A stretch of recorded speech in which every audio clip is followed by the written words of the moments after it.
অনাবিল টিভি, সত্যের সাথে। মুক্তিযোদ্ধা যুব কমান্ড এর প্রকল্প বিষয়ক সম্পাদক ও আদাবর থানা আওয়ামী লীগের সহসভাপতি বীর মুক্তিযোদ্ধার সন্তান আলহাজ মনিরুজ্জামান মনিরের উপর ষড়যন্ত্রমূলক মিথ্যা মামলা প্রত্যাহার করে নিঃশর্ত মুক্তি ও ৩ দফা দাবিতে ২০ ডিসেম্বর রবিবার সকালে রাজধানীর মোহাম্মদপুর লিং রোডে কৃষি মার্কেট মসজিদ সংলগ্ন এক মানববন্ধন করেন মুক্তিযোদ্ধা যুব কমান্ড কেন্দ্রীয় কমিটি।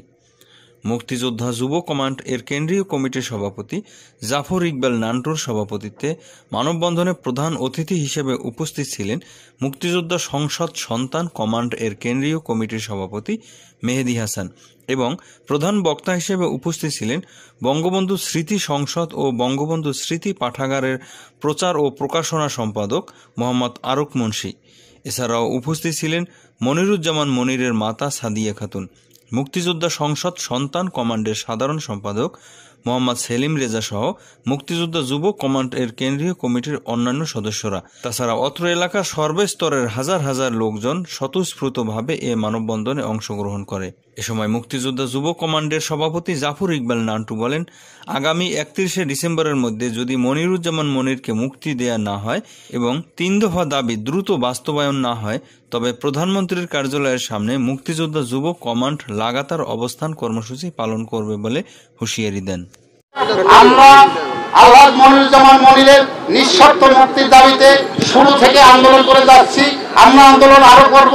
এর চাইতে বৃহত্তর আন্দোলন করতে হলে আমরা মাননীয় প্রধানমন্ত্রীর গণভবনের সামনেও মানববন্ধনে ডাক দিব। যদি এই ৩১ ডিসেম্বরের ভিতরে আমার ভাই মনিরুজ্জামান মনিরের যদি মুক্তি দেওয়া না হয় তাহলে আমরা ডিসেম্বরের পরে আমরা মাননীয় প্রধানমন্ত্রী গণভবনের সামনেও আমরা কর্মসূচি ঘোষণা দেব।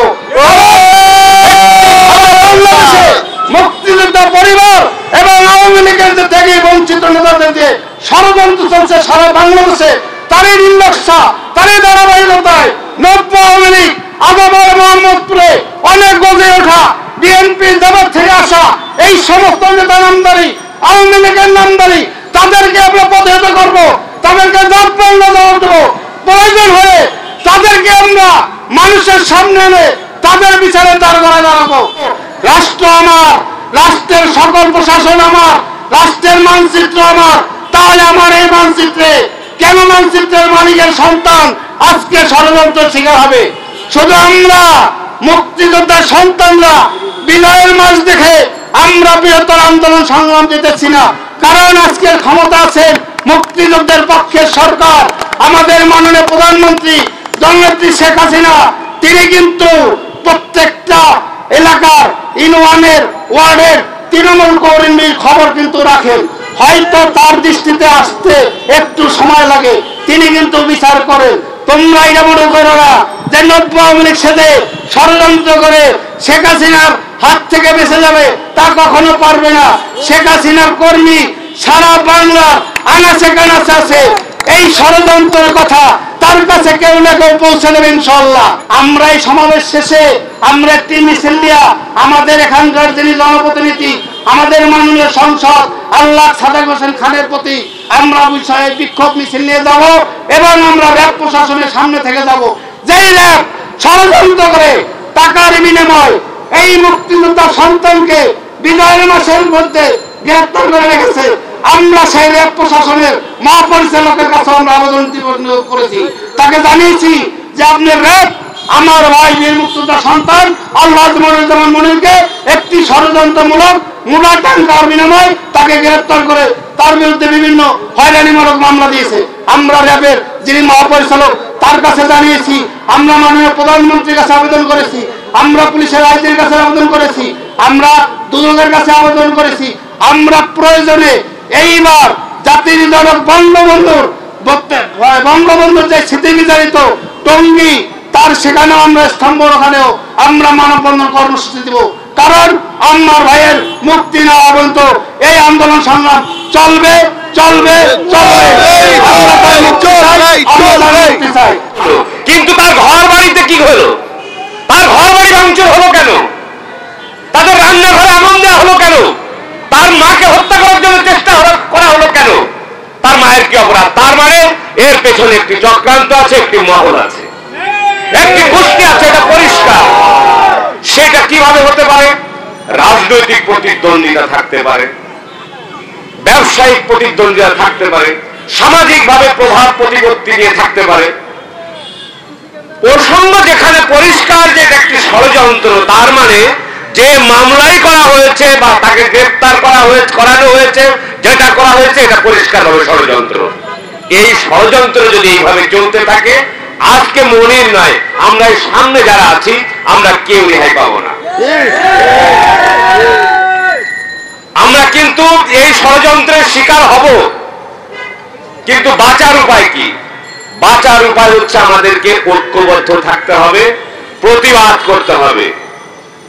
যে প্রতিবাদ করতে যে পাকিস্তানি একটা বড় বাহিনী যাদের এই সমস্ত অস্ত্র হুমকি ধামকি প্রতিহত করে জাতির পিতা বঙ্গবন্ধু শেখ মুজিবুর রহমান জীবনের অধিকাংশ সময় জেলে কাটিয়েছে। কেন কাটিয়েছে? প্রতিবাদ করেছে। কিসের বিরুদ্ধে?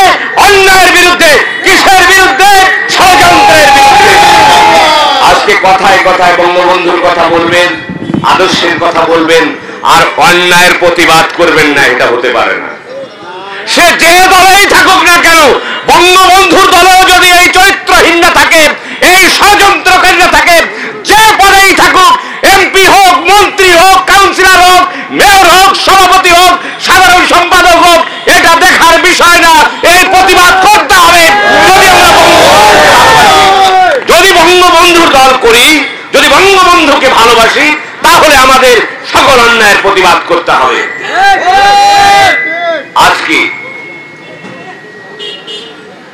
মনিরের, আলহাজ মনিরের মুক্তির দাবিতে আমরা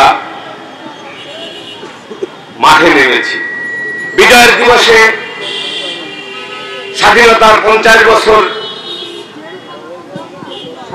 আসন্ন, জাতির পিতার জন্ম শতবার্ষিকী চলছে, যেখানে আমরা আনন্দ করব, দেশ নিয়ে ভাববো, উন্নত বাংলাদেশ গড়ার জন্য আমরা ভূমিকা রাখবো, সেইখানে আমরা এখানে রাস্তার মধ্যে দাঁড়িয়ে একজন নিরপরাধ লোকের বিরুদ্ধে ষড়যন্ত্র মামলা হলো, সেই মামলার বিচারের দাবিতে আমরা চিৎকার করছি। তার মানে কি আমরা কি ন্যায় বিচার পাচ্ছি না? আমরা আশা করতে পারি আমরা ন্যায় বিচার পাবো, কারণ যেহেতু বঙ্গবন্ধুর কন্যা জননেত্রী শেখ হাসিনা সরকারে আছে। যারাই ষড়যন্ত্র করুক, আমার দৃঢ় বিশ্বাস জননেত্রী শেখ হাসিনার কান যাওয়া পর্যন্ত যত ধরনের ষড়যন্ত্রই হোক, সে সকল ষড়যন্ত্রের জাল ছিন্ন করে সঠিক বিচারের ব্যবস্থা করবে। ষড়যন্ত্র আছে, ষড়যন্ত্র থাকবে। এই ষড়যন্ত্রকারীরা সব সময় ষড়যন্ত্র করে যাবে। এই কুচক্রী মহল থেকে মুক্তি দেওয়া হোক। আমাদের মুক্তিযোদ্ধারা, এই বীর মুক্তিযোদ্ধারা তাদের সন্তান, ছেলে মেয়ে, ভাই বোন, আত্মীয় স্বজন সবকিছু রেখে এই মুক্তিযুদ্ধে ঝাঁপিয়ে পড়েছেন। তাদের ছেলে মেয়েদের চিন্তা ভাবনা করেন নাই, তাদের আত্মীয় স্বজনের চিন্তা ভাবনা করে নাই। তাদের একটাই চিন্তা ভাবনা, এই জাতির পিতা ডাক দিয়েছে বাংলাদেশ স্বাধীন করার জন্য। সেই স্বাধীনতা যুদ্ধে তাদের আত্মীয় স্বজন রেখে চলে গেছেন। ওরা কবে ফিরবেন কি ফিরবেন না, আমরা 30 লক্ষ শহীদের আত্মার বিনিময়ে এই স্বাধীনতা পেয়েছি। অনেক যোদ্ধা তো মুক্তিযোদ্ধা আমাদের দেশে এখনো কষ্ট করে যাচ্ছে। আমি এই মুক্তির দাবি করছি এই জন্য, সেই মুক্তিযোদ্ধার সন্তান হিসেবে অনতিবিলম্বে তাকে মুক্তি দেওয়া হোক। আমি প্রশাসনের কাছে অনুরোধ রাখবো, আমাদের এই মুক্তিযোদ্ধার সন্তান হিসেবে তাকে